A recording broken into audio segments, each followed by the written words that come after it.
Hello, everyone, and welcome again to the Watchlist Podcast. I'm your host, Jacob Boyer. Today I'm joined by Nadia Marblestone, a friend and fellow Kutztown University graduate. How are you doing? I'm great. How are you? I'm good. I'm not struggling, but trying to survive the whole quarantine we're in right now. Yeah, I hear that. Me too. Me too. I I actually just got over being sick, so. Not from the big sickness, yeah. though, right? Yeah, the corona. Oh, you had it? Yeah. Oh, yeah, no, I'm but so sorry. I'm okay. I just had the mild case, so I was okay. Well, I'm glad to hear you recovered. That must have been scary. Yeah. It wasn't like a too bad of a case, so I got over it within like 2 weeks, and it ended up being okay. Thankfully, it wasn't, anything that I needed to really go to the hospital for or anything like that. So. Is it just kind of like a regular sort of flu, at least the version that you had? Yeah, it felt like a flu, with like the cough, and I had the body aches and the shortness of breath and all of that. It was a mess. It was not fun, but I got through it. I'm just thankful that it wasn't too serious. So yeah, well, that's I quarantined great to myself for the full amount of time, so nobody else caught it from me, thankfully, that I know of, unless there's people in my house I don't know about. Well, yeah, everyone hear that. Be like Nadia, help flatten the curve. Yes. So yeah, I guess hopefully by the time this airs, I think that we are hopefully out of the worst of this, but I mean, who knows? So I guess in the meantime, let's just talk about some movies and some more fun stuff. Yes. So, like I said, Nadia is a fellow grad of Kutztown University's Cinema, Television, Media Production Department, just like many of the other guests that we've had on the show so far. So, I guess I'm just going to ask you some general questions. So, how did you decide that video production is something that you want to do? Oh, that's a long story. All right, you ready for this? Oh boy, yes, I am. Buckle everyone. It's probably not as long of a story as I'm making it seem, but basically, in 6th grade, and it's funny because I was just talking to her today, but it was 7th grade. I have to be specific here. I had a friend, her name was Rachel, and she had a Sony Handycam camcorder, and she used to make all these silly little videos, and I got kind of interested in it that way, because we'd make stupid dance videos, or we made one called the Spelling Bee, where we pretended to be all these different characters and all these costumes, and we would edit all these together, and it was fantastically awesome at the time. But looking back on some of these projects, it's like, what were we doing? Exactly. I think we've all been there, yeah. Yeah. So it all started off where, whenever she'd come over or I'd go over to her house, we'd always just record these videos. But then I was like, you know what, I kind of want to do this on my own too. So then I got the same camcorder because I didn't know any better about cameras. So I got myself a Sony Handycam, which I still have. And it doesn't work anymore. But I just started making videos on my own, and I just kind of grew to love it, I guess. So that's my long-winded story, where I just kept recording, throughout the years. And when the big question came up, it's like, what do you want to do with your life? I was like, well, this is all I do. This is all I like to do. So here we are. So with those early videos, was it just kind of like any thought that popped into your head, or was it kind of more focused on like short films or music videos, or? Oh, a little bit of everything. I still have some of these videos. Music videos was a big one. I still have them all listed privately on my YouTube account, so nobody can ever see these. Sorry. But I did the same thing. I can't complain. Yeah. It's like we all have these little secret videos, and like we did stupid stuff like Linkin Park songs, and like we were trying to look cool. We were trying to like rock out, and like we recorded in a cemetery for one. And Oh like we boy. were like, yeah, we're bad, yeah, we're cool. So yeah. Do you have a guilty pleasure video that you like to look back on, like the one that's like objectively by our standards today probably not great, but one that you're like, oh, but that was still a good time making that. Oh yeah, there's quite a few. If some of them happened, like right at the cusp of like college beginning. Mm-hmm. So, because we all know most of us when we started were not that great. Yeah, exactly. I had no prior training. So yeah, there's a couple. There's one that's actually live on YouTube. It's really embarrassing. I used to go to DeSales before I went to Kutztown, so it was a video about a haunted horse slash Indian tribal chief ghost who was like haunting the university and killing people. And it's terrible. It's absolutely horrible, but it was so fun to make, and I just love that one so much. And then the one that I mentioned before, the spelling bee, that we made back in like 7th grade, that was a masterpiece. But we lost it, unfortunately, and I was just talking to Rachel today about it, and unfortunately it's gone forever, but maybe we'll remake it one day in the future, because it was too funny. Do an anniversary edition where you correct all the mistakes. I think that that's kind of true of like anybody in this field. The one thing I keep on bringing up is about in regards to the early projects anyway. It's like you got to imagine Steven Spielberg probably looks back on Jaws and is like, oh man, what a piece of shit. I hate that so much. Yeah. Which is so weird to think about, but I think that anyone who looks back on their early work kind of has some disdain for what they do. Yeah, but at the same time, that's a good thing. Whoop, sorry, I just hit my camera. That's okay. A good thing, because when you look back on stuff and you see like, oh, I could do that so much better now, it's like you see how much you've progressed and you see how much better you can do now.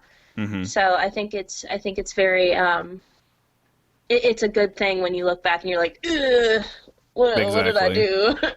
Exactly. Yeah. So then like I said, we both went to Kutztown. You started off at DeSales, and then I guess you transferred to.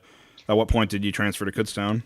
So I was at DeSales for 1 semester, and it didn't feel right for me. It didn't feel like the right place. I wasn't really fitting in, and it was just it was too like strict in certain ways for me. So I did meet my like absolute best friend there, though. So she's still like my ride or die, I guess you could say. Mm-hmm. But I just didn't feel right there, and she didn't either. So she actually transferred out, and her decision to transfer kind of affected me, because I'm like, well, I don't want to be here. She's not here. But obviously we didn't transfer to the same school. She transferred down in Philly, and I transferred to Kutztown. And that's actually another funny story. I don't know if you want to hear it. No, by all means, go ahead. Well, basically, Professor Barish.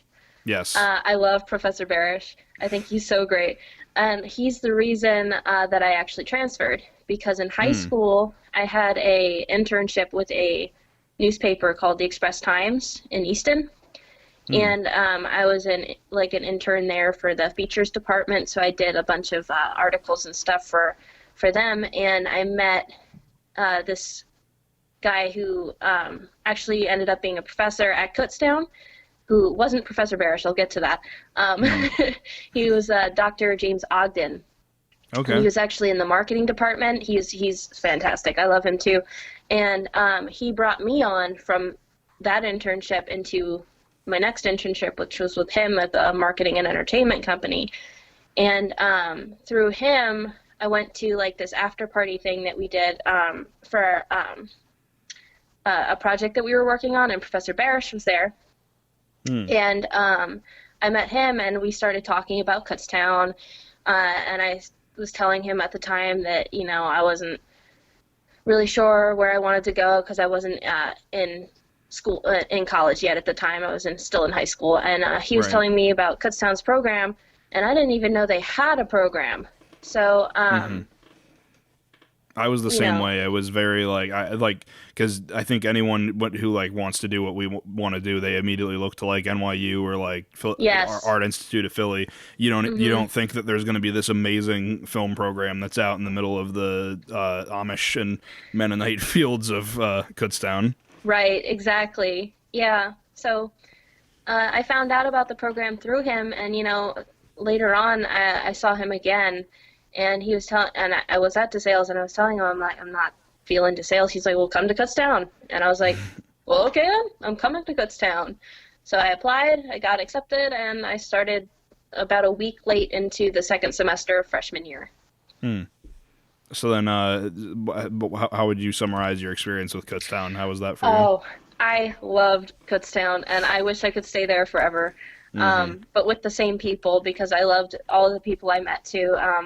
They're just incredible. I mean, it's always great to meet new people, but I want everybody to stay with me, and we can live in college forever. But Exactly. I loved it so much. Yeah, there's a certain kinship amongst that entire department. I feel like even if you're Yeah, not directly friends absolutely. with somebody, it's still this feeling of like we're a family. Exactly, absolutely. So what has your post Kutztown life been? I know you work at Greenleaf now. Yes, yeah, I work at Greenleaf Productions in Bethlehem. I'm an assistant editor and occasionally also a camera operator, which is like my biggest passion, I guess. I love being behind the camera. I love being able to create. I'm still learning. Mm-hmm. I'm not I'm not a Spielberg, but I like to experiment and I like to kind of see what I can do. So I really love when I get to go on shoots and I'm on camera, especially in like the creative aspects. If they're like, oh, go, get some beauty shots or something. I'm like, oh yes, that's so exciting. Um, but yeah, and then I'm also an assistant editor, and with that I do a lot of organization and prepping of footage for the senior editors, and I take all the media, I bring it all in, I multi-group it together so that they can view it in multiple cameras all at once. Right. And I'm sorry, my cat just came up, and he's so cute. It's okay. Oh, I just scared him away because I laughed. He's very Aw. scaredy. But anyway, but yeah, so we work with Avid Media Composer, which is completely different than anything I worked with in college. Because at DeSales we used Final Cut, and then at Kutztown we used Premiere. Yeah. So I had to learn this whole other editing system once I started interning there, and it was like the biggest pleasant surprise after my internship when I found out that I was going to be brought on, and I was so happy because the people there are so great. I love the people there, and it's a fun time. Yeah, I can imagine, and I totally identify with the Avid thing because I was in the same boat with PBS, where it's like you said. When I was at Kutztown, first of all in high school I had a lot of Final Cut experience, and then I think the first maybe semester or two for some of the production classes they let you choose between if you wanted Final Cut or Premiere, but then pretty much after that it was kind of like Premiere is what we use. And so to go from like that, it's you're right. It's three completely different beasts. So that's always. I mean, but like Right. there is some similarity I found between like Premiere and Avid, but again, it is very it's very intimidating looking at it from the Yeah. outside. Yeah, and now it's funny because I haven't used Premiere since I graduated, and I feel like I'm more comfortable with Avid now. And it's weird Exactly. because it's like I Yeah. worked with Premiere for like 3 years. I've only worked with Avid for about two. So Hmm. it's like, I don't know, I'm just kind of more used to Avid now, and I think Avid has it's like issues with being real finicky, as I'm sure you've figured out. But I love that you can Definitely. multi-group everything, Hmm. and I think there is a way to do that in Premiere, but I never learned.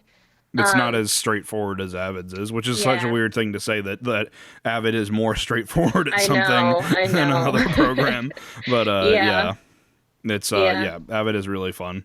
And it does definitely come with its problems. I just recently, through this whole quarantine thing, we had to move my office setup at PBS to here, and my computer is not nearly as powerful as Avid, and so all of the footage and all that is on backup drives, so nothing happens. And so I edited this entire episode of this show that I work on, and it was done. It was ready to be sent to the master control people so they could broadcast it. And right when I was going to export, the program crashed, and when I opened it up again, I couldn't open the bin. And then it told me the bin was corrupted, so I had to like do some deep diving into like the attic folder or whatever to retrieve the the data. Like it's stressful, but it's I'm glad that it has fail safes like that. Do you work on like the shared server at PBS too? Yeah, they have a whole bunch of different servers, and their Nexus client manager thing is divided up into like different servers for different shows. So they have like a master server for like all the individual projects, but then like all the raw footage and all the elements will be delegated to like the individual servers. Like the show I'm on, it has a couple terabytes worth of space, and then all the elements and all the raw footage goes onto there, and then I edit from on a different server where the projects and all that are. I don't even completely understand it. It's just, it's all sorts of different engineering problems that get worked out. Yeah, I'm trying to learn more about it, but it's kind of like I have to do it, and I have to do it often to like for it to stick, because it's so difficult sometimes for it to just like stick in your brain. Like, okay, this is how this works, and you know we still record to tape and everything. So it's you know, if a tape gets corrupt, it's like, oh my god. Yeah, exactly. So. Yeah, it's all sorts of different problems that like no one understands. And then when you try to explain the problem to someone else, it's just like in one ear and out the other. But it made me figure out that, you know, so like sometimes, you know, when you're feeling like, oh man, I'm so dumb, like I don't understand any of this, and then I go home and I'm like, Mom, and I'm like trying to explain to her, like, you know, they're like, you're a genius. Yeah, she's like, wow, you know all of this, and I'm like, I guess I do. Yeah, exactly. I definitely enjoy that. The momentary power trip definitely makes it all feel a little bit better. Yeah, it's just like my analogy for it is like with my guitar. I love to play guitar, but I'm not that great. But when I'm playing around people who don't know how to play anything, I feel like I'm freaking, I don't know. Bob Dylan or something. Exactly, yeah. I couldn't, for the life of me, every guitarist in the world just, like, went out of my brain. But, it's okay. But, yeah, and then, like, when somebody who actually does play, like, I have a friend, for example, Nick, oh my god, he's like crazy good, and I'm never gonna play in front of him because I'm like, no, not that good. Definitely, there's a little worry of it's like it kind of translates to whenever you're working with people who've been in the industry longer, it's kind of like you feel like a little baby in comparison almost. Exactly. And then when they watch you, that's the worst. Yeah. I can't be watched. Like, you could be like the most amazing, like competent person in the entire world by yourself, and you're like going through everything really quick and solving everything really fast. Then as soon as they're like, okay, you're going to be working with this other person, even regardless of if they know what they're doing or not, all of that just like goes completely out the window. I found. Yeah. Yeah.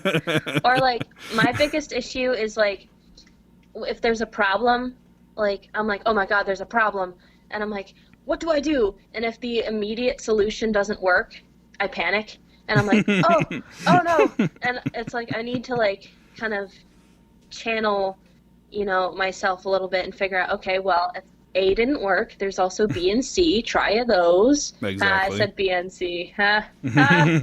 Ha. It was a dad joke. I hang out with my one coworker too much. He makes too many dad jokes. The joys of being a video production person. Yeah. I mean, at least there were no C-47 jokes yet.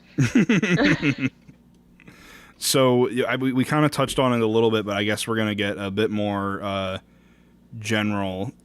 So we talked about how you got your start and all that, and you're like making videos with your Sony Handycam and all that. I found that a lot of people who want to be involved in some sort of artistic pursuit, whether that be like music, like songwriting or painting or video production and all that, they kind of like inherently have this like drive to like be creative and do interesting things. But one thing I found in particular with video production people, if you ever listen to an interview with like a director or like an editor or all that, they'll say like, yeah, I've always been interested in filmmaking or video production and all that, but there was this one movie or this one moment I had that like kind of just reaffirmed everything for me and made me believe that I could do that. Do you have a moment like that, or a movie that really inspired you back when you were starting out? I don't really recall like a specific movie or show. I knew that, you know, when I was watching shows, I always thought, oh, that'd be so cool if I was on that crew. You know, especially, oh my gosh, I'm obsessed with Supernatural. So I was always dreaming about like, oh my gosh, if I could be on that set. But it was never like a moment for me that like any specific show or movie that really kind of clicked with me. It was more just getting out and doing it myself. And I was like, you know what, like, I'm gonna make a movie. That was it. I just decided I'm gonna make one. And freshman year of high school, I actually got pulled out of class for a special program. And in that special program, it was set for me to work on, you know, my career goals and everything. And that sounded really conceited. I'm sorry. No, I okay. didn't mean it to sound like that, but that's what happened. I think a lot of high schools have that sort of like that one class where it's like do research or focus on what you want to do. My high school had something similar to that, so yeah, doesn't sound conceited at all. Okay, good. 'Cause it's like that's just what happened. I'm not, you know. But so I got pulled out, and I met with a special counselor, and she would tell me like, what do you want to do? And I was like, I don't know. Well, this is what I like to do. I like to make videos. So she told me, okay, well, I want you to make a video, and I was like, I'm gonna make a movie. So I made a movie. It was about 40 minutes. It's terrible, and I will never show anybody. What was it about? It was about a girl named Wendy, and she was a terrible dancer, horrible dancer, but she wanted to win a dance competition. And her best friend, Randall, they are both clearly like kind of really big nerds. Throughout the whole thing, it's very clear. I mean, like, I played Wendy.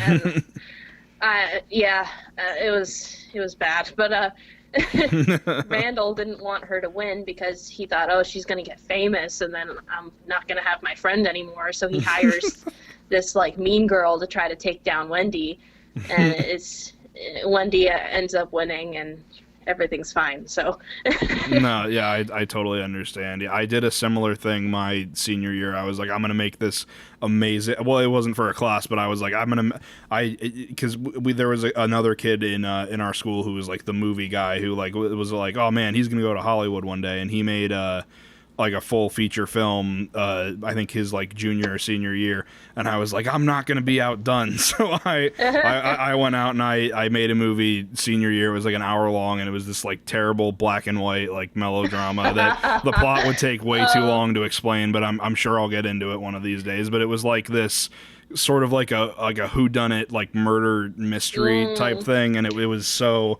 I ended up playing the bad guy who like did the crime. It was so terrible. But I think we all have some weird like indie black and white drama. I think everybody has one of those. Yeah. Just like everybody has one of those movies where it's like interior, morning, the alarm clock goes off. Exactly. Yeah. It's the clock. best way to start off any script. Morning with the alarm clock. Mm-hmm. Oh my god. I have a black and white melodrama that my best friend from DeSales and I made because she was in video too, and oh my gosh, it makes no sense at all. We were just like, let's go out and shoot something, and we tried to make it into like a Slender Man thing. Oh my God! No, I did. That was my first idea. Is I wanted to make a Slender Man movie, and then that fell apart. And so I was like, oh, okay, well, let's do this like simpler. Like you'll just have everyone in a room, and it'll be black and white, and it's a melodrama. So there. Yeah. Slender Man was a big inspiration. Yeah. But it ended up being we turned Slender Man into, it was just like, it doesn't make any sense, but like her dad ended up playing this creeper who was like watching her in the woods, and like it's really weird. I don't know. It's on YouTube. If anybody cares, they could probably find it. It's not private, so.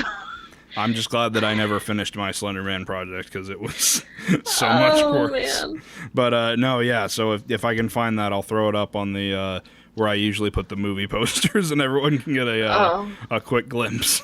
No, man.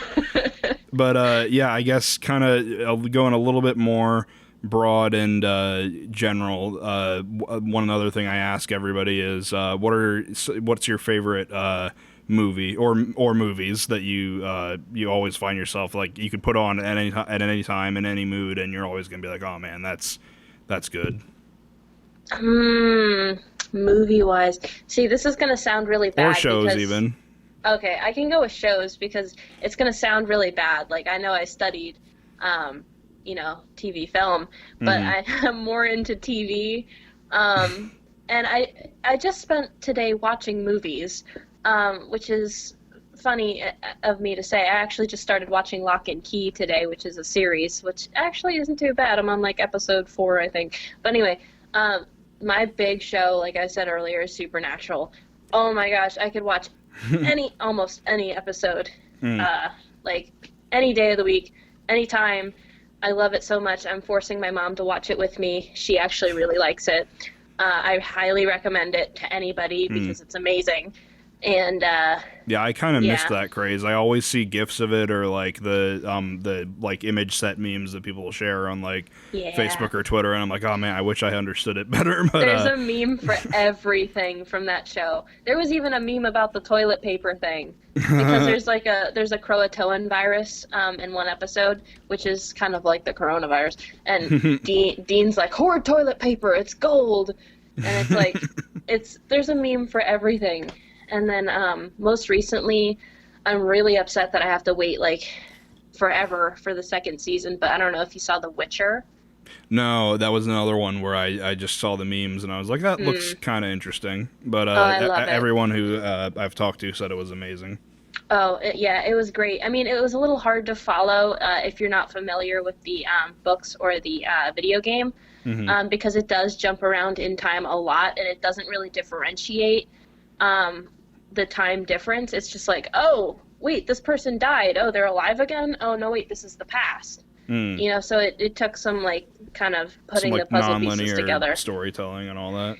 Yeah, and if you're totally unfamiliar with the story, then it's like, what's happening? Why are they alive again?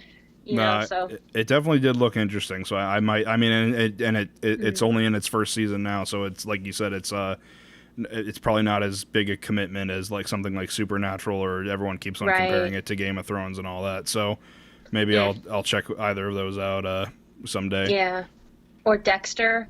I just named my cat after him because I love that show so much. And there's Arrow. I love Arrow. Yeah. So I'm a big, like, series person. I think it's because I get depressed when movies end.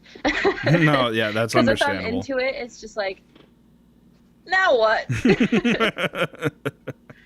No, I get you. I'm more of like, I don't know. I feel weird about like binging series, or like finding something that I'm that willing to like get as a long-term investment in.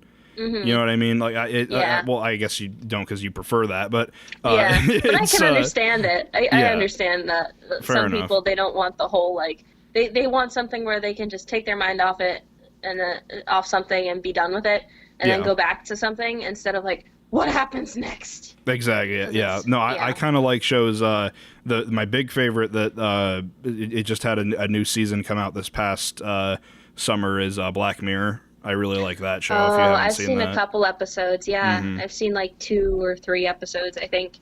that's kind I of like did my really like weird. that. Yeah, it's like a weird hybrid where it's like you could watch an episode or two and not be compelled to finish that entire season Right. if you didn't have the time or if you didn't feel like binging it. But yeah, I love that show a lot. That reminds me, there was a movie I watched a while ago, and I can't remember the name of it for the life of me, but I know it's going to bother me for the entirety of the night.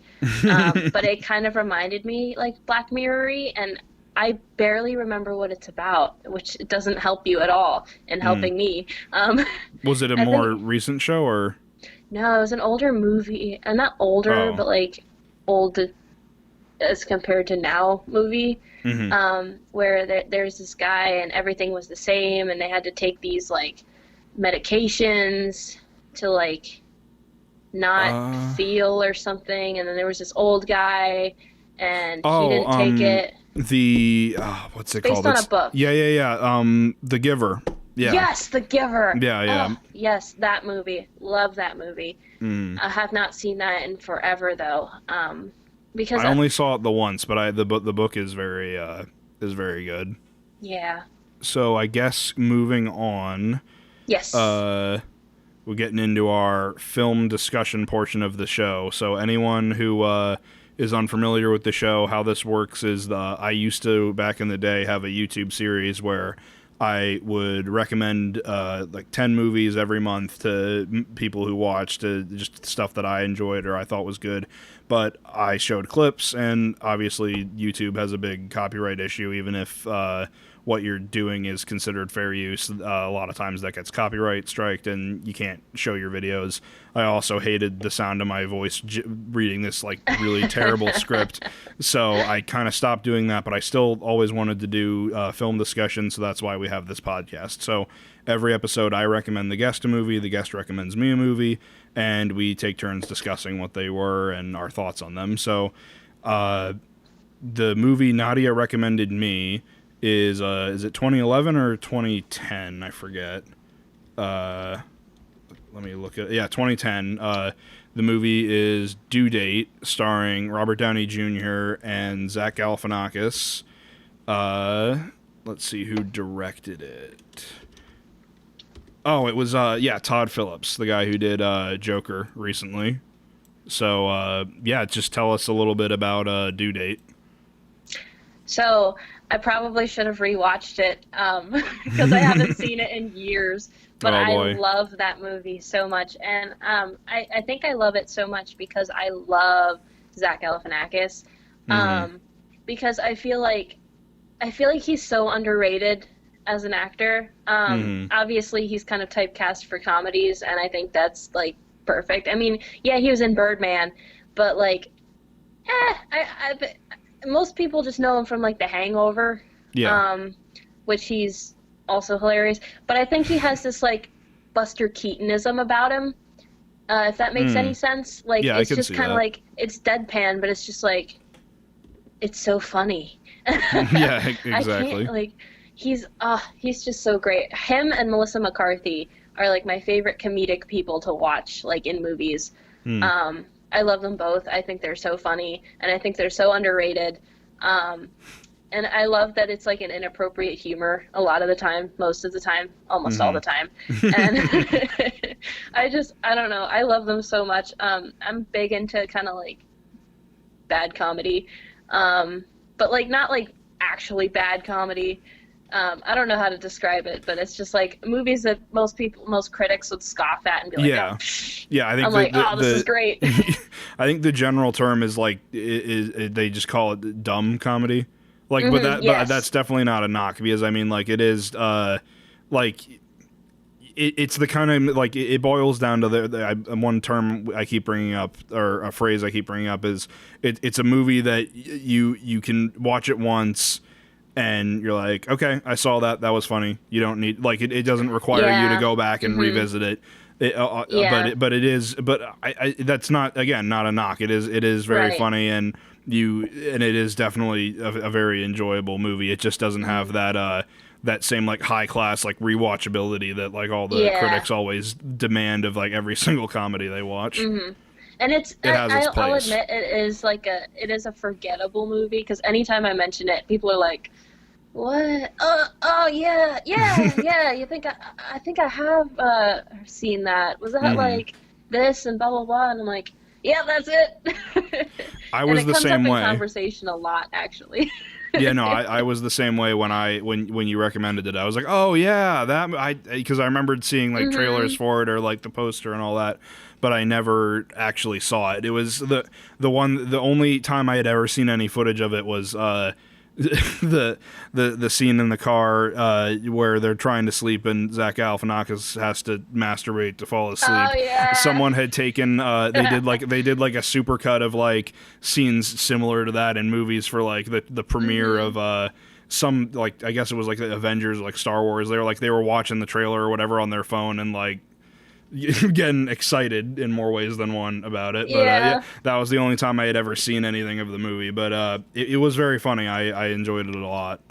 Yeah, I'm glad you liked it, because I think it's so underrated. I think it's so great. I just love it so much. I can't even say anything like critical about it, because I just love it. And like his dad in the coffee can, and then they drink the coffee, and it's. I like to, like, because I forgot about that. It is very like it's all over the place, but not in the way where it's like frustrating. You know what I mean? Yeah. Like it goes like, well, I mean, it's literally a road trip movie, so they are going all over the place. But there's a lot of like gags and recurring elements that you like forget about, and then when they bring them back up, it's hilarious. Like when they have that coffee, and Robert Downey Jr. is like, "Oh man, this coffee tastes really bad." You don't realize until Jamie Foxx is like, "Oh no, I just used the container that was with your bags," and then you're like, "Oh no!" Like, there's a lot of moments like that I really enjoyed. Yeah, and with the cast, with Jamie Foxx and with Robert Downey Jr., I was surprised that it wasn't kind of more of a recognizable movie. I mean, granted, like there's a ton of movies that have like star-studded casts, and it's like, whatever. Like Zach Galifianakis just, I just realized I can watch that now. The Between Two Ferns movie. I have not seen it yet. I can't say anything about it yet, but I haven't seen it either. Well, I love the YouTube series for it though. So I'm like, classic. That has a super star-studded cast, but that hasn't gone further than like Netflix, I don't think. But which I just got back because I had like a hiatus from Netflix, so super happy I have it back, because I totally forgot that that's on here. Oh my gosh, I have to watch it. I'm gonna watch it tonight. We'll have to, maybe if we have you on again, we can have that as a future recommendation. Oh yeah, I hope it's good. It better not disappoint. But Zach Galifianakis is great. He turns out like it's like you said, he's very like typecast as this like goofy, I'm gonna get like hit in the head and fall down, or I'm gonna do something really slapsticky. But like he has some good moments in this, like dramatic moments where he has to like cry and has to really emote, and I like those moments a lot. Like the scene in the bathroom when after they get in the fight with the what's his name, Danny McBride at the Western Union, and they're in the bathroom, and Robert Downey Jr. is like, "You can't act to save your life," and he's like, "Here, I'm gonna give you a scene and go." And then he he like calls his wife or whatever, and and he has like the emotional break. Like that's really good. Like I like it's funny, but it's like, oh man, that's that's pretty. I didn't expect as intense a moment in this movie as I thought. Right. I think he's such a well-rounded actor, and like there's going to be people who laugh at that and people who scoff at that, but honestly, I think he's so great, and I wish he was in more things. Like, I would watch everything. He hasn't been as prolific as Melissa McCarthy has, I feel like. He's been kind of like, once she got her start, she kind of was like immediately like the wavy line to like some other A-listers straight line in a lot of movies, like that one she did with Sandra Bullock, or the spy movie. Yeah, the Jason Bateman thing where she like steals his identity or whatever. Oh, identity thief. Yeah, but like Zach Galifianakis, I feel like has been kind of like generally like the more supporting role type person, where he like will pop up like briefly but like again, yeah, like everything he does, I think it is kind of like a similar note throughout, but I think that he hits it so well, and it's always in like a slightly different way to where it is funny pretty much every single time. Like, I mean, like you said, Between Two Ferns is hilarious, and it's like the same sort of premise every single time, but it's always like a unique experience, and that's what I love about it. Right, and I love that, like, deadpan kind of comedy too. Like, I love that.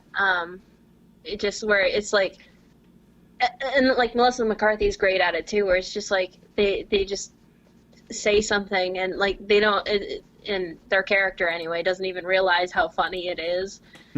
It's great how you know, both of them have that ability to where it's like they don't crack up at their own jokes, and I mean, maybe that's just practice, because obviously, you know, they're like filming movies and stuff, but like even Between Two Ferns, like they have one shot, or Zach has one shot at that, you know, like with the president and stuff, for example, like when they did like the one with Obama, you got one shot, like, and it's like he kills it, and it's like he doesn't crack up at all. There's not even like a hint of like a twitch of his lips. It's just like, yeah. Yeah, he's definitely an underrated well, I'd say he's definitely found his place in comedy, but I think that he's definitely an underrated comedic actor. I wish he was in more stuff. Yeah. And talk about Robert Downey Jr. too, because I mean, like he's kind of like, this was made like right at the start of like the whole Iron Man thing. Like he was a big deal, but like not in the way where like today he's a big deal. So right, but like and he's just incredible, honestly. Yeah. Like just from his story, you know, like coming up through everything that he went through, and it's like to being like a household name, like he's totally recognized, especially with Iron Man and everything, and he's incredibly well-rounded too. I mean, he can jump from things like dramatic enough like Iron Man to something like dumb like Due Date, you know, and it's like I really think that he's fantastic as well, and I think the duo really made that movie, because I don't know if there were other people starring in that movie if it would have been as funny. I don't think, you know, if those two weren't in it, I don't know that it would really stick in my head as much, and I think that casting is like a huge deal, because like a casting can really make or break a movie. Yeah, it's definitely he like I mean, I mentioned straight line, wavy line earlier. He's very much like this is a very like, you have the one grounded character and then the one kind of off the walls character, but he's a very he's very unique in that role, because he's like, I mean, now like today we know that he's capable of like that snarky sort of sarcastic delivery, because I mean that's Iron Man in the nutshell, but like he with this movie especially, we see kind of like that early beginnings of like that like the snarkiness and like the sort of like holier than thou like attitude that he has throughout a lot of his deliveries in like newer movies. But I think it's like putting it like back in, like trying to like remove the perspective we have now from the fact that like knowing that he's capable of doing that, and like going back then, I must admit, like, and like you said, he's very like, he was kind of considered as like this like flunky kind of at that point in his career, and to make that like complete 180, it was very must have been very impressive, because I mean, like, we don't really think about that like these days now that he is like one of the biggest stars in the world, but it is very impressive to go back and think in terms like that. Yeah.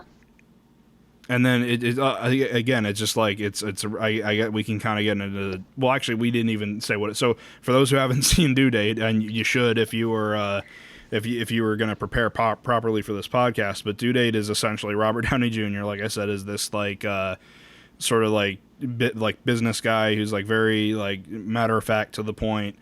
He's trying to fly cross country from a job back to his home to be there for the birth of his first child, and through one way or another he ends up on a no-fly list and loses his wallet and his ID and all his money, and is sort of forced to cross-country road trip with Zach Galifianakis, and Zach Galifianakis is this weird wannabe actor who is very quirky and off the walls, and it's sort of like them like your classic like, oh man, I hate you, but oh, I'm such a nice guy, and then they bond and become best friends by the end of the movie. Exactly, yeah. And it is very, very full. Like there's so many like I said, it's very formulaic. But like what I liked about it is there's many with movies like this. There's always the moment where it's like they're apprehensive towards each other at first, and then like they kind of like the walls come down a little, and like they start to get friendly, and then like this big thing happens where it's like, oh no, I hate you, and they like split up, and they have that moment of self-reflection, and then they come back for the big finale. That like that progression keeps happening, and I kept on thinking that like we were gonna get to the moment where like we have like the big like, oh, I hate you, and they like split off, but like that never really happens, and I liked that. It almost does. Yeah. It kind of happens a little bit with the I guess we can get into spoilers, but like the scene where they accidentally cross the Mexican border and Robert Downey Jr. gets interrogated. You think that Zach Galifianakis runs off, but then he comes back, and it's like Or the time that Robert Downey Jr. just straight up throws Zach's bags out of the car and just takes off, and then he comes back with donuts because he's like, he feels bad. He's like, I got us breakfast. Yeah. Please don't think too far into this. But it's really it's good. I mean, it's still, like I said, it's very much like you can kind of predict where it's going throughout, but I did like that it tries to throw you off the trail every chance it gets. So I guess I know you said you haven't seen it recently, but what are some of your favorite moments in that movie? And again, we're in spoiler talk, so if you want to say anything that spoils the plot, go for it. I love the part where, when he drives off and he realizes that he still has Zach's dad in the car, and he's like, oh man, and he gets out on the highway, he's like, all right man, this is it, I'm releasing you, and then he's like, man, I can't do this, and then he drives back. I love that part, and I love everything about the coffee can dad. I love it so much, and his headshots, Zach's headshots, and I love the part how it like comes full circle when they're like super like high in the car, and he dreams about like the bear or something, like cutting the umbilical cord or something, and then it like comes full circle, and he's like, yeah man, I cut the umbilical cord. and like at the end with the birth of his child and all of that, and I love it so much. I like the recurring 2.5 men thing too. That was really funny. That was a great payoff at the very end when it's like he leaves and they cut to the which I thought I went back and I tried to find like, is that an actual episode, and they just like wrote that into the movie but no, it was actually they shot like that like 5 minutes or whatever that we see like as a special like thing for the movie, which I was like, oh, that's kind of cool. Very world building. I love when they do little things like that. Like they just like they have like a big person in there for like 5 minutes. I think that's like Austin Powers, and like that one sequence where Britney Spears comes in like the introductory sequence. Yeah, you know what I'm talking about? I forget which Goldmember I think it was. Right. And it's just like that's it. That's all she is. She's just in the intro. Or even like Jamie Foxx in this movie where he's in it for like 2 scenes, not even. Exactly. Yeah. And I did like that. The whole like the subplot with him where like you think that like maybe but it then ends up not being true. Like that was one of the best like I one of the hardest times I've laughed in a movie in a while, where they finally make it to the hospital and Robert Downey Jr. is like been shot in his like knee and he's like losing blood or whatever, and he like gets to the delivery room and you see the black baby and you're like, oh no, it was all for nothing, and then you realize it's like Keegan-Michael Key's baby, and you're like, oh thank God, and you get this like moment of like release for a second. It was so funny. But yeah, it was a really good. I enjoyed myself. Again, it's kind of like you said. I'm not going to be in a huge rush to see it again. But if someone's like, oh man, what's a good way I could kill an hour and a half and have a fun time, I would be like, oh yeah, Due Date's a good one. But anytime anybody wants to watch a movie honestly, like, that's the first one that comes to mind. And I don't have it yet. I still, like, have to get it on DVD or Blu-ray or something. But, like, every time somebody's like, oh, let's watch a movie, I'm like, oh, man, I wish I had Due Date. Because I'm like, it's so funny. Like, if you haven't seen it, you have to see it. Yeah. It is definitely, I there is something to be said about having a, like, I mean, anytime I find a movie that I really enjoy, I always make a point to, like, buy a DVD of it. But I think, like, we're definitely living in the digital age where streaming is kind of the go-to. But I'm like, I like to have those hard copies of things, though. Yeah. I'm just the same in case, way. you know, if one day you can't access it, it's like, you still have it. You still have the hard copy of it. So, you know, I'm a big hard copy person, like with CDs, DVDs, all of that. Right. Yeah. But yeah, and then there was one other thing. Oh, Zach Galifianakis, when he struts back to the car with his dog after they're about to leave him, and after they spit on him, and he's just like, sorry for spitting on your dog. Yeah. Oh, I think it's so funny. Yeah. That was a great, and again, it just goes with the whole thing of, like, when that scene happens, you're like, that relationship has to be over. Like, there's no way they're gonna finish this trip together, and then, like, they find a way to make it even crazier, and I really enjoyed that. Yeah.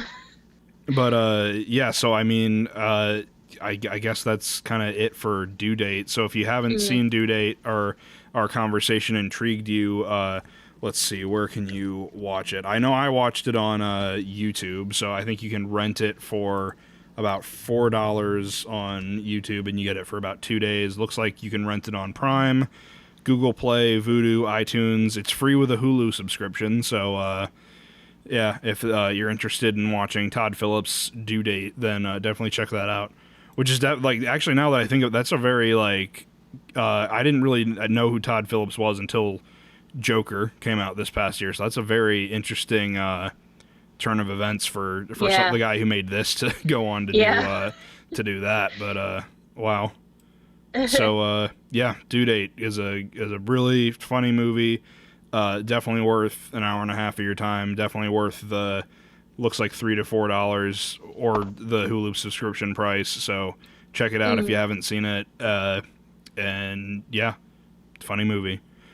So then moving on, the movie I recommended Nadia was, let me see if I can find who directed. I should have had this down in my my notes before we started. I didn't even look. I should have looked. I don't think it's a yeah, I don't know who. Gillian Robespierre. I don't know who. What else they've done. It felt very indie, so maybe it was just kind of. I doubt that this director has done. Yeah. A whole lot. It looks like it's this, and then there's like one other movie that she's done. Yeah. So, Obvious Child is the movie where, I don't know if I even said. Obvious Child is the movie we're talking about. Like I said, directed by Gillian Robespierre from 2014, starring Jenny Slate. I forget the name of the guy who's in it, but it's a Lacey something. No. I don't. Jake Lacey. Yeah, he. Yes. So he. Wait, hold on. He's the dude. The guy she falls. Yeah. Okay. So Jake Lacey and Jenny Slate. Okay. So yeah, cause I'm just looking at this cast list and I'm like, man, there's so many generic names here. Who's which one is which? But yeah. So sorry. Obvious Child is a 2014 comedy movie, kind of in the similar style, I'd say, to Due Date, where it's very like, it's a very like it's a movie you've seen before, where it's like a similar plot where this woman, where like nothing goes right for her, and then she makes a bad decision one night and ends up pregnant and has to deal with the consequences of that night. And what I really liked about it is, I don't want to spoil it just yet, but it is it's a movie we've seen before, like with Juno or Knocked Up, but it kind of goes about similar with Due Date. It has that sort of archetypal plot line, but it deals with its plot points in a different kind of way than what we've seen in those other movies. So I'm curious, what were your thoughts on it? So if I can go on a little rant about it, I thought it was extremely bold, but in a good way. Like, I enjoyed it. It took on, a super taboo topic, and in some ways it was still very uncomfortable, but it was still funny, and I think that's what kept it going, because it was clearly, for me, I felt it was very dialogue driven, because the camera work itself, it was very simple, very indie, like I said before, but it didn't really need to be more than that, because everything else about it was intense, both like comedically and in the normal sense of the word intense. And I honestly felt like I related to her so much, especially like in the beginning. But first of all, like when it first opens, I was like, oh boy, this is how this is gonna go. But because it really gets to the point right away. Like, it's like, oh, boom, here you go. This is her. This is Jenny. This is it. But she's very, she's very bold. I don't have a better word for it, but during the breakup and everything, I felt for her, because I think everyone's gone through like a really crappy breakup like that.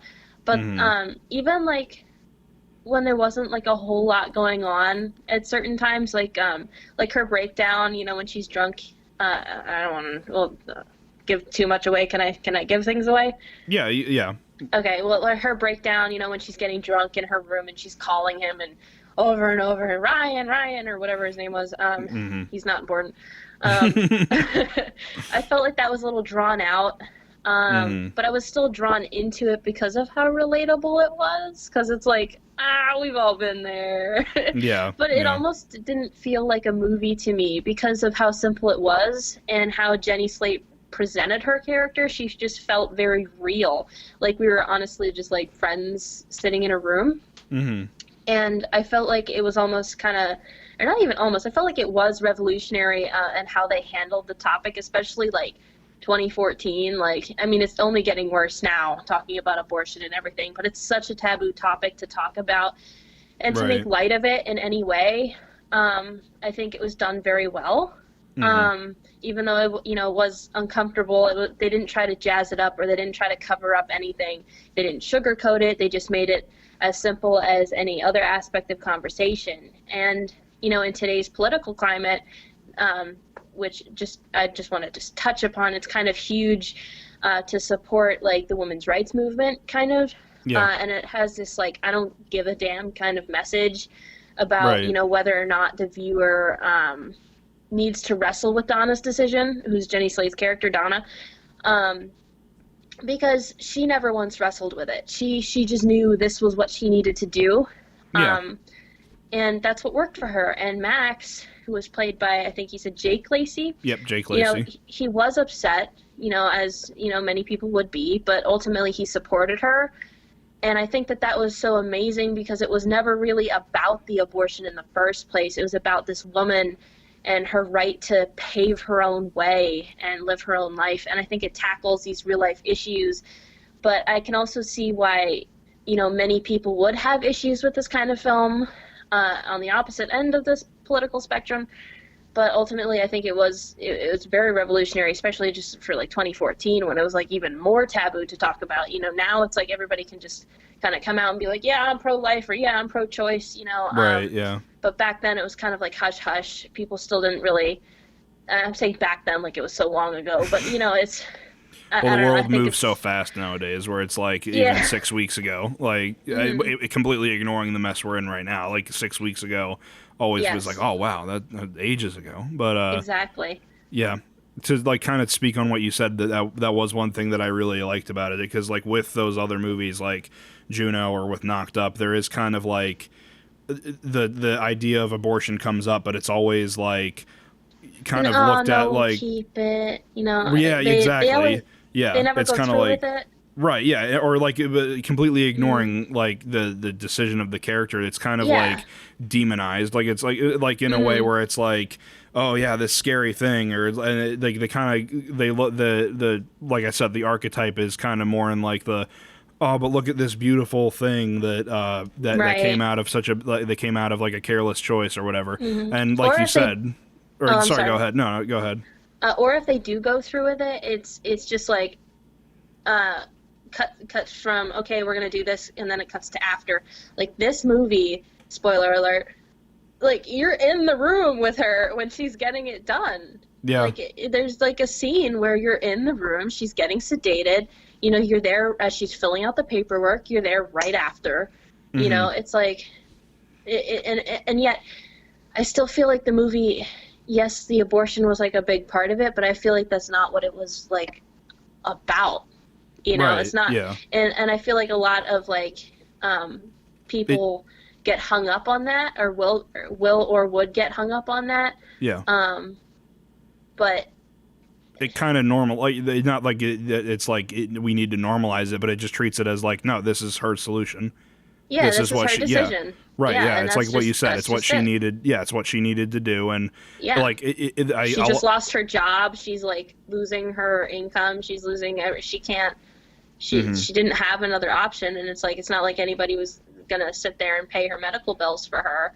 Right. So it's, you know, she wasn't ready to be a mom, so she wasn't going to keep it regardless. But even if she did give it up for adoption, she's still stuck with all those medical bills. So it's like that was like the wisest decision for her, her character, and that's what she felt she had to do. So that's what she did. And I just love how it took this, like, again, archetypal story where it's like you got like the careless night of bad decisions, and then, oh man, this drama of like, what do I do? But like they kind of they change the drama from like, oh, am I gonna keep it, or I have to carry it to term. Like they change it from that to like, how do I talk to this guy about it, and what is he gonna say? How do I talk to my parents about it? And everyone in the movie is very forgiving, not like forgiving, but like understanding. Like they're very like, oh no, yeah, we understand you're going through a lot right now. And I that's one thing I really enjoyed about the movie, is that the characters are very, like you said, they feel very real. And I think that's definitely like one thing that kind of helps that, is that I feel like nobody really knows who Jenny Slate is unless you're like into comedy or like, you know, her previous stuff. And I think the one thing that kind of is the thing that pulls you out of reality is like in movies like Knocked Up or Juno, you have like, oh yeah, it's Ellen Page, or like so like you don't really think of them as the character, you think of them as the actor going through this. And so I think that definitely helped the realism aspect, is that Jenny Slate is kind of relatively unknown, but putting that aside, she puts out a really great performance. Like when she's drunk, like calling up her ex-boyfriend, like you really feel like, you know, that's a drunk person calling up their ex-boyfriend, and that's or like, even the breakup itself in the bathroom. That just felt so real, because it's like, it's not like when people write a lot of like things that seem to be like small aspects of the movie, they don't take care in writing it. I feel like a breakup, okay, yeah, the breakup needed to happen for like her to spiral out and ultimately make the decisions. So yes, it was like a big kind of point in the movie, but I feel like most people just kind of glaze over that when they're writing. Right. But this one just felt like, I don't know, like you'd have to, like, to the people watching or listening, like, you know, you'd have to watch it to really kind of get what I'm trying to say, I feel like, because I just felt like it just felt so real, you know, like, and she's like, what are you doing? Why are you looking? Like, look at me, like, and it's, I don't know, it's just, and like, I think kind of like going off with what you said with the writing, it is kind of like in that scene, especially, like, I think that when you try and write something, I mean, like, we definitely understand because we've tried to, like, our hand at melodramas and all that, but, like, when you try and take, like, a moment like a breakup or where when you get down to it, it's a very simple thing. It's like, hey, I don't love you anymore. Hey, we need to call this off, and then they're done. No! But there's, like, there's always this desire, I feel like, when you're writing or when you're trying to do something like that, there's this desire, like, because we think of it as such a big moment to try and make that scene as dramatic as possible, and like any other movie would have that scene, and it would be like this loud yelling argument, and it would end with like the ex-boyfriend being like, I just don't think you're not serious about life or whatever. And then he storms out, and then the movie is like her realizing like, I don't need him in my life. I'm an independent one and I can move on. Like, and that's like, it's like you said, like he just kind of walks out of the argument. He's like looking at his phone or whatever, and it doesn't take it. Like, I mean, there's obviously she has a big reaction to it, as anyone would. But what I like about this movie is that in those scenes where you have like big moments where it's like, oh, I just got broken up with, or I have to tell my mom that I'm getting an abortion. Like they take those scenes and they don't dramatize that. I failed at words right there. They don't over dramatize the situation. They treat it in a very real way. It's like you said, you're like watching it's like you're watching your friend go through something almost. It's not Hollywooded up, and it's like you get the feeling that she's very real just based off of like her comedy just from the beginning, you know. Just it's like, all right, this woman's real, like, and how she interacts with her friend is like exactly how me and my best friend from DeSales, that's exactly how we interact with each other. I mean, I could see her coming in, you know, to the bathroom and just deciding to like take a crap while I'm like doing my makeup or something. I could see it happening. In fact, it probably has happened at this point. You know what? I think it has. But you know, so I felt like this movie, like I felt like I really resonated with her. You know, granted I haven't gone through the situation that she's going through, but I just felt like I could relate to her, and I just felt like it was very real. And even from the beginning, like, you know, I liked how they used the mic feed from the board for her comedy acts too, because I felt like that was like a nice little touch. Because, you know, they could have just used like regular old audio, but like no, they had that nice touch of like the mic and like the echo off the room and everything, and I thought that was cool. That was just like the first thing I noticed. I was like, oh, I like that. But it was a very nice attention to detail. Yeah. But it was definitely dialogue driven.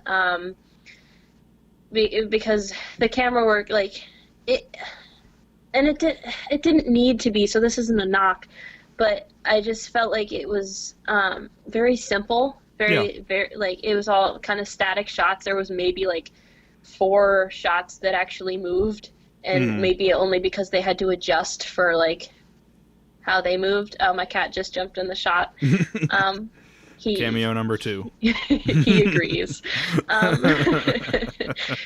But yeah. You know, I get you. It's definitely like a very it's a movie that kind of relies on the characters and the dialogue to kind of push it forward, and I think that's kind of true in any comedy. Like one of the techniques that the filmmakers will kind of use in a comedy like this is you'll have like the shot reverse shot, like static angles, where you'll let the two people kind of like improvise a little bit, and then they'll just put the best of the best in the actual movie.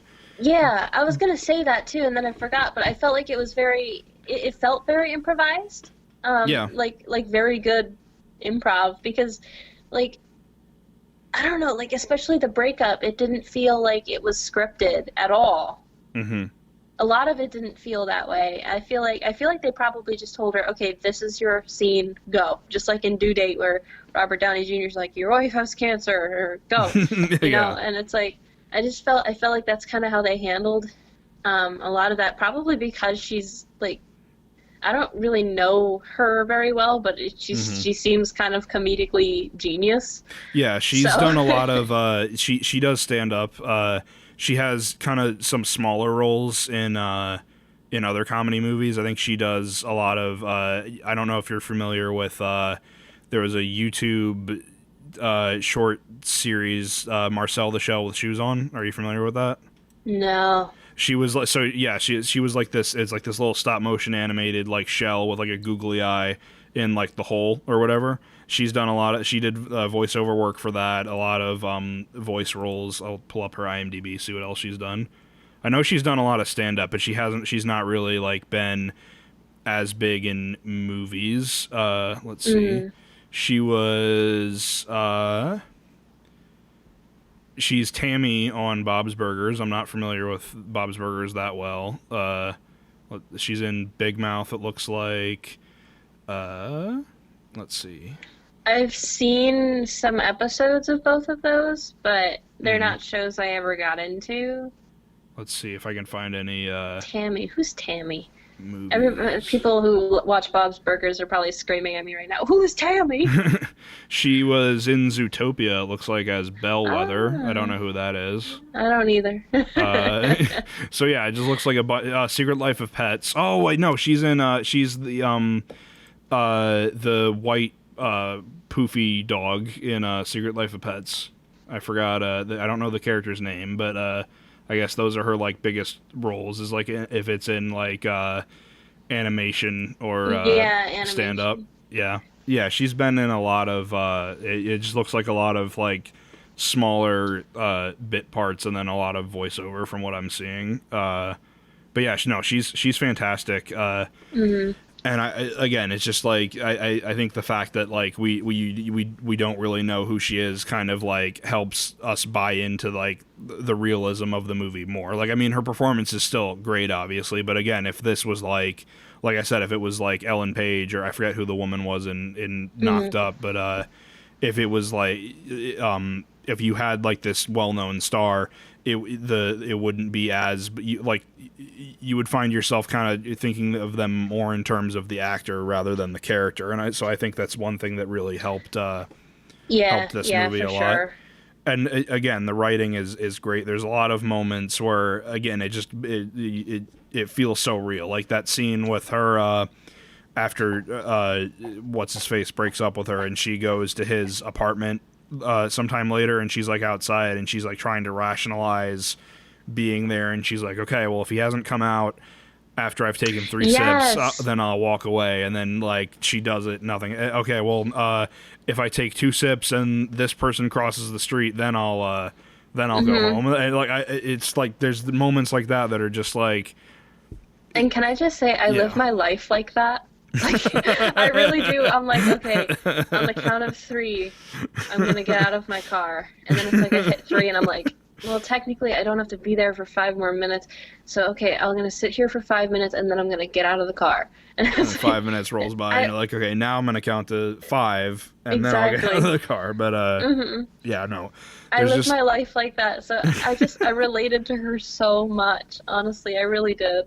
Yeah, it really helps the movie. I feel like it's just again like it's such a powerful like performance, and the way that they show these things that are kind of not really like downplayed, but like kind of handled like they're still kind of handled lightly in this movie, I find. But it's it's the way that they deal with like the issues of like finding yourself and like, am I really doing the right thing with my life, and like handling something as touchy as getting an abortion. Like it's all done in such a very honest way. And I mean, there's comedy in it, but like these serious situations, and they are kind of played for laughs to an extent, but it's not, but it's never like looked at like, oh man, this is just a funny slapsticky situation to be in, isn't it? It's like, no, this is a very like dramatic situation, and like these characters are using like comedy as a way to like cope with the fact that they're in an unfavorable situation, but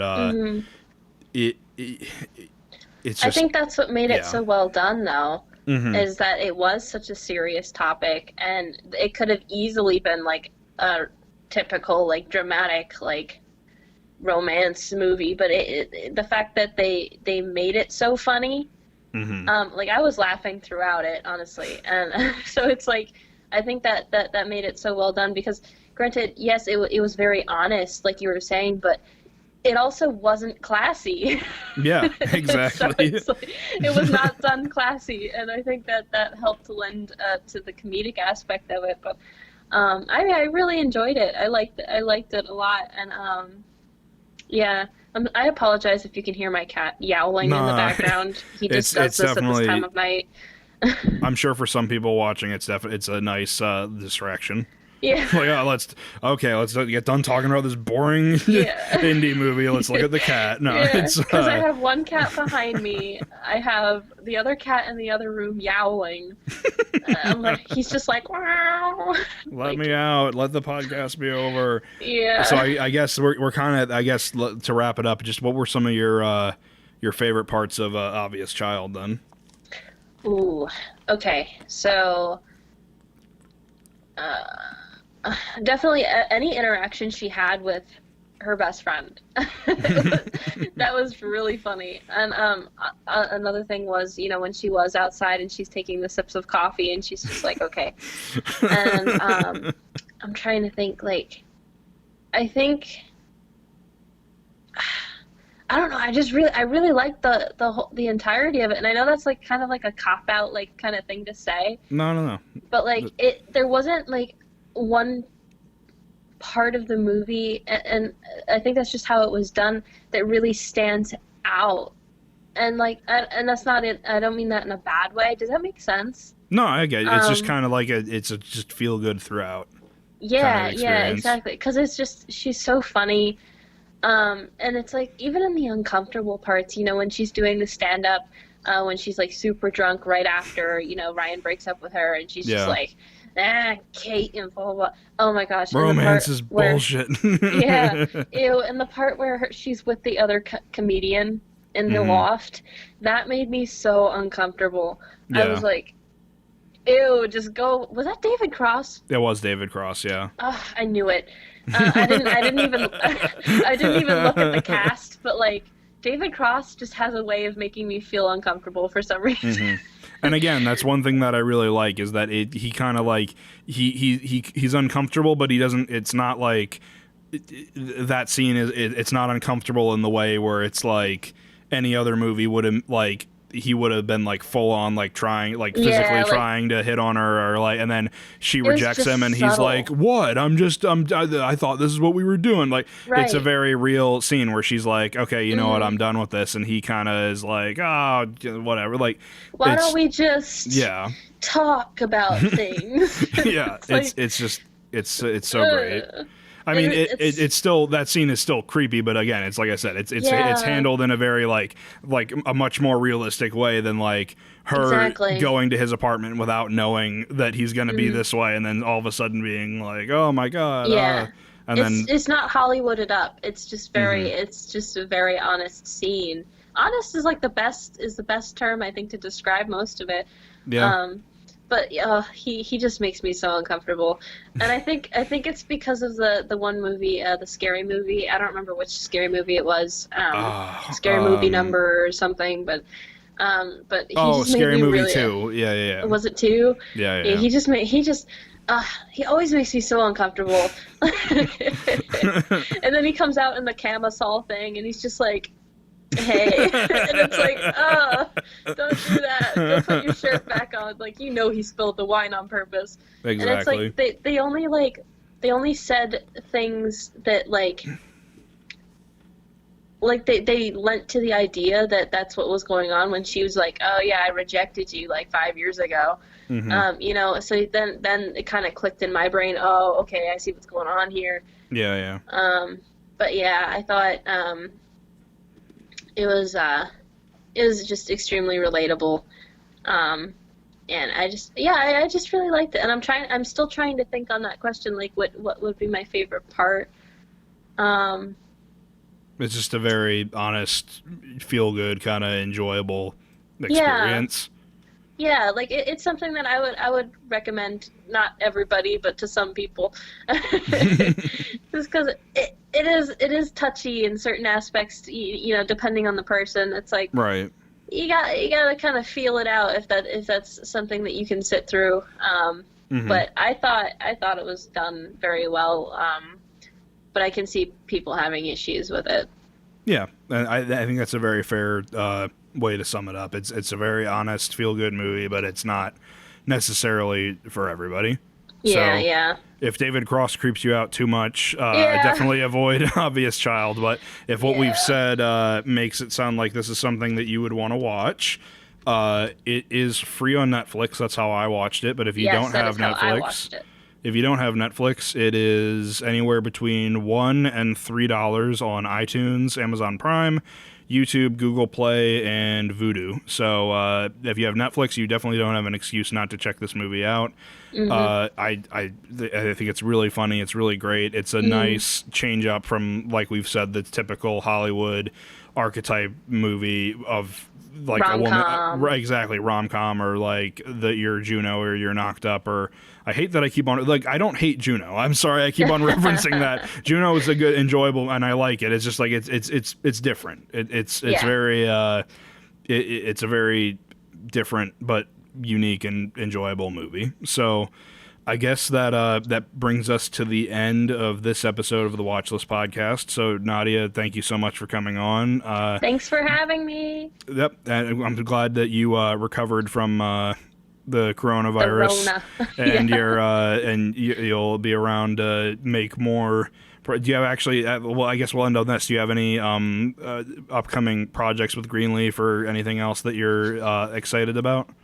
I have a lot that I'm excited about. We have a lot kind of in the works. I don't know how much I'm really able to disclose. That's fair enough. Because a lot of it, is still in pre-production, and obviously, with everything going on with the coronavirus, we're all kind of at a standstill in the creative industries. So yeah. I don't know how much I can disclose. I just know that hopefully we're going to be coming out with some really awesome stuff soon. Bunch of cool stuff coming down the line. Yeah, some cool TV shows, some cool documentaries, and we're actually working on a feature-length movie right now as well. So that's exciting. So yeah, look into Greenleaf Productions if any of that sounded interesting to you. Or if you're local and you need a commercial made. Exactly. Yeah, exactly. And again, I recommended you. Right. We've had a bunch of Kutztown people on the podcast before, but I know that Greenleaf is definitely full of fellow Kutztown grads. So yes, we have a lot of freelancers from Kutztown. It gets our official the Kutztown stamp of quality on. So Greenleaf Productions, keep an eye out for anything they have coming down the line. Again, just Nadia, thank you so much for doing this. I had a lot of fun talking with you. Yeah, this was fun. I liked it. I'd definitely love to have you on again. Maybe we can work something out in person when we're all not on lockdown, but we'll see what happens. So for sure.